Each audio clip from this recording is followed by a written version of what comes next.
Hi everyone, and welcome muli sa another episode ng Aling Oday's Kitchen. Gagawa tayo ngayon ng sizzling pork sisig. And here are the following ingredients.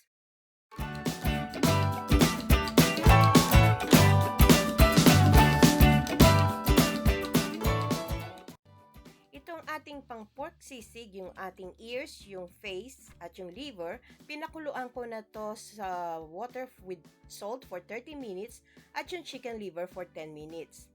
Transfer natin to sa isang tray at using a paper towel, tutuyuin natin yung balat ng pork.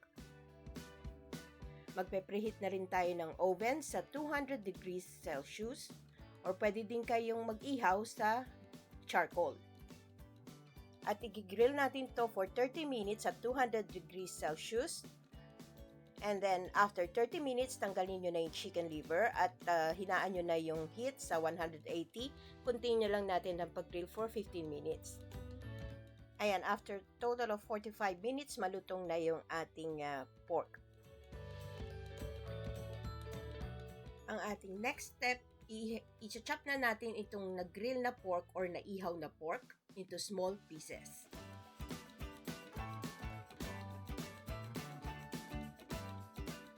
After nating ma-chop ito, we will set this aside.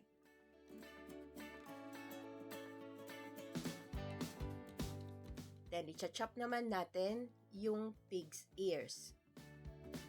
Medyo mahirap siyang hiwain, so ginunting ko na lang. Same size nung ating pork. And then, after natin itong mahiwa, isa-set aside din natin. Next naman, yung ating chicken liver, same, i-chop natin into small pieces. And then, we will set this aside.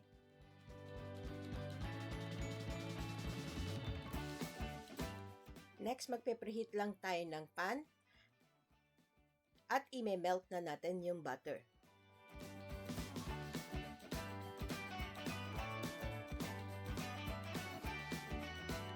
And then, igigisa na natin yung 2 pieces ng finely chopped onion.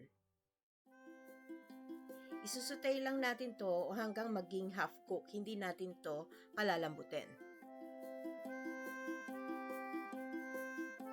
And half cook na yung ating onion, pwede na natin i-add yung 5 to 6 cloves ng minced garlic.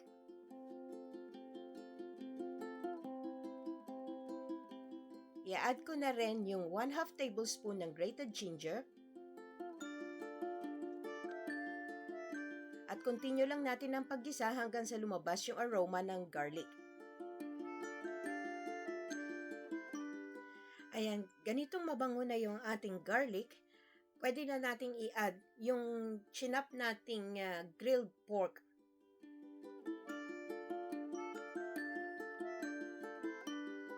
And haluin lang natin ito.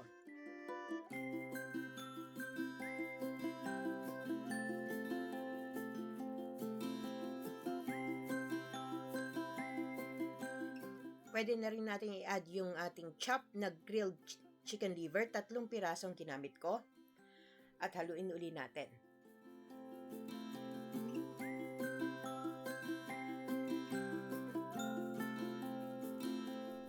Pwede na rin natin i-add yung 1 tablespoon ng soy sauce or liquid seasoning.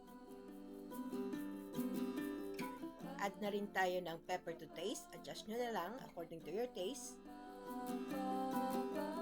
And of course, ang ating salt to taste. At i-add ko na rin yung 1.5 piece ng large lemon na in-squeeze yung juice. Pwede din kayong gumamit ng 8 to 10 pieces ng calamansi. Again, we'll mix it.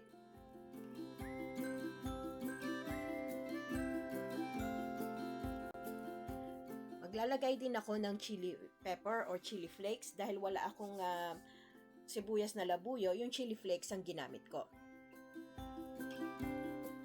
And lastly, i-add natin yung 2 to 3 tablespoon ng mayonnaise. And mix it well. This one is ready. Pwede na natin tong i-switch off. Nag-preheat na ako ng ating sizzling plate. At ita-transfer na natin yung 2 to 3 servings ng ating pork sisig.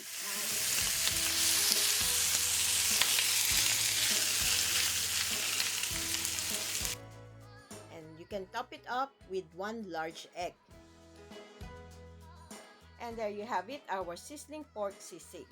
Please subscribe and share this video and hit that notification button para lagi kayong updated tuwing mag-upload ako ng aking video. Ako po si Aling Oday, magkita-kita ulit tayo sa aking susunod na video. Salamat! Bye! Please follow me on my Facebook page, Twitter, and Instagram.